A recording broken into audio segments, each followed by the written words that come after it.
అసలు ఆయన ఒక మాజీ ముఖ్యమంత్రి. అక్కడ రూల్స్ ప్రకారం అక్కడ సంబంధించి నిన్న పర్యటనకు సంబంధించి కోస్తాంధ్ర పర్యటనకు సంబంధించి ట్రాఫిక్ ఆపారు. ఓ పావుగంట, ఓ 10 నిమిషాలు ట్రాఫిక్ ఆగింది. దానికి ఫోటో తీసి ఆగినప్పుడు ఓ పావుగంట, 10 నిమిషాలు ఈడ నుంచి 500 మీటర్లో, 600 మీటర్లు ట్రాఫిక్ ఆగుద్ది.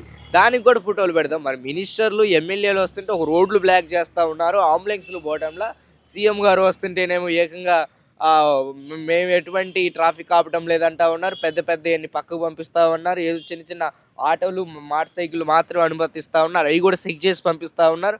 కానీ మళ్ళీ ట్రాఫిక్ ఆపట్లేదని బుకాయింపులు చేస్తా ఉన్నారు. ఇది కరెక్ట్ కాదు కదా! మాజీ ముఖ్యమంత్రి గారికి ఇచ్చే సెక్యూరిటీ ఇవ్వాలి.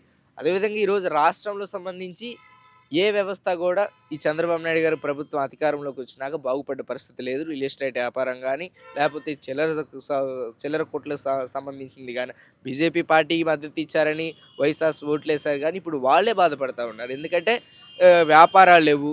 గతంలో ట్యాక్స్ ఇచ్చినా ప్రజల డబ్బులు ప్రజలకైనా జగన్మోహన్ రెడ్డి గారు ఇచ్చారు. ఈరోజు చంద్రబాబు నాయుడు గారు ఇవ్వట్లేదు కదా! దానివల్ల ప్రతి వ్యాపారం కూడా డల్ అవుతుంది. ప్రజాస్వామ్యంలో ఆదాయం అనేది రాబడి తగ్గుతుంది. పోబడి ఎక్కువ అవుతున్నటువంటి పరిస్థితి